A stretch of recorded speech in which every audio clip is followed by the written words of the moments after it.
قدموں کے نیچے ہے. اس مولوی دے گردن تے ماں لات رکھے تلے جنت ہو سی. جنت ماں کی قدموں کے نیچے ہے. اور میرے مدنی صلی اللہ علیہ وسلم نے فرمایا اذا مررتم بریاض الجنت فرتعوا منہا. اٹھا مشکات اور حدیث کی کتابیں. فرمایا جب جنت کے باغوں سے گزرو فرتعوا منہا, ان سے چرا کرو. صحابہ پوچھتے ہیں ما ریاض الجنہ, یا رسول اللہ جنت کے باغ ہیں کیا؟ اللہ کے محبوب فرماتے ہیں المساجد. جنت کے باغ کیا ہیں؟ یہ مسجد. ہر مسجد جنت کا باغ ہے. کیا مطلب؟ وہ سدرۃ المنتہا والی جنت ادھر آ گئی ہے.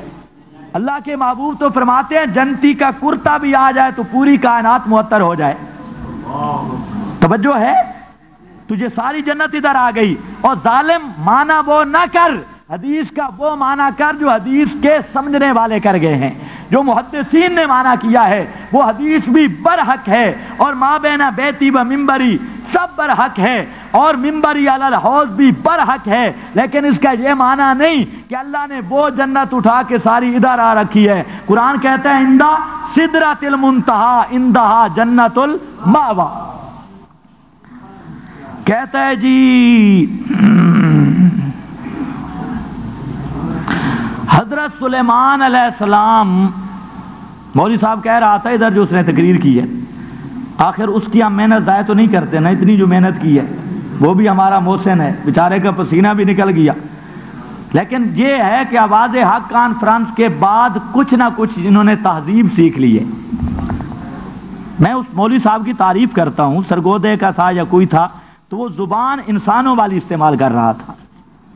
بعض لوگوں نے جو ان کی سیڑھیاں نہیں سنی نا ہمارے ساتھی, تو کہتے ہیں کہ تھوڑی سی سختی کی ہے آپ نے. تو میں نے کہا ذرا ان کی سنتا تو پتہ چلتا.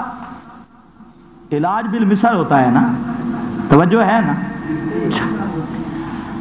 وہ کہہ رہا تھا کہ میں قرآن سے دلیل پیش کرتا ہوں, حیات جو ہم مانتے ہیں, حیات میں جھگڑا نہیں, وہ حیات مانتے ہیں کہ روح اس بدن میں ہوتی ہے. وہ کون سی حیات مانتے ہیں؟ روح اس, اور ہم کہتے ہیں حیات ہے روح بدن میں نہیں. روح کہاں ہوتی ہے؟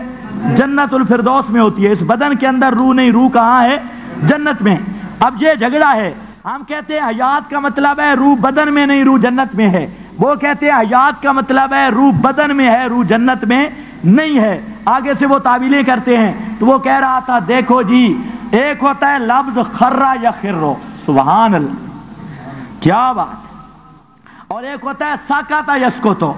تو مولوی صاحب کہہ رہے تھے کہ خرا یا خرو آتا ہے زی روح چیز کے گرنے کے لیے, جس کے اندر روح ہو وہ اگر گرے تو قرآن کہتا ہے خرا, خرو لہو سجدا, حضرت آدم, اور خرا موسیٰ صائقہ, تو وہ خرا کا لفظ ہوتا ہے. اور جہاں پر روح نہ ہو, میت گرے, تو وہاں ساکاتا کا لفظ ہوتا ہے. اور کہتا ہے قرآن میں آتا ہے فلما خرا, حضرت سلیمان علیہ السلام جب گر گئے سال کے بعد, فلما خرا, تو لفظ کون سا آیا ہے؟ خرا. اور مولوی صاحب کہتے ہیں جہاں خرا آ جائے تو اس کا مطلب یہ ہوتا ہے کہ روح بدن میں ہے, اور وہ اس حیات کے ساتھ زندہ ہے جو روح بدن کے اندر ہے, ایسی حیات کے ساتھ زندہ ہے. جب لفظ خرا آ گیا سمجھ آ گئی حضرت سلیمان کی روح بدن کے اندر موجود تھی. توجہ ہے؟ اب زور لگایا ہے, توجہ کر. مولوی صاحب آدھے گرے اس واسطے کیا کہ سانو کوئی تھوڑا مارے اسی نہ ڈھائے پوندے. اب ذرا توجہ کر. ایک تو اکابر کو تو یہ مانتے ہی نہیں, میں کس کی بات کروں. انہاں دا کام او یہ جڑا پہلی تقریر میں دسا 100 وصلاں تے 100 جتیاں والا, بالکل نہیں مانتے. اب اگر آپ دیکھ لیں تفسیر عثمانی, وہاں پر مسئلہ کھل جائے گا. حضرت عثمانی نے کیا لکھا؟ بے جان لاش.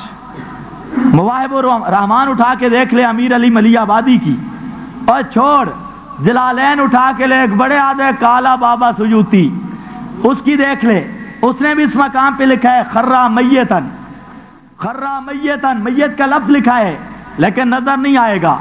لا یاکلون, یہ قوم ہی ایسی ہے, اسے سمجھ ہی نہیں آتا, آنکھیں اندھی ہے.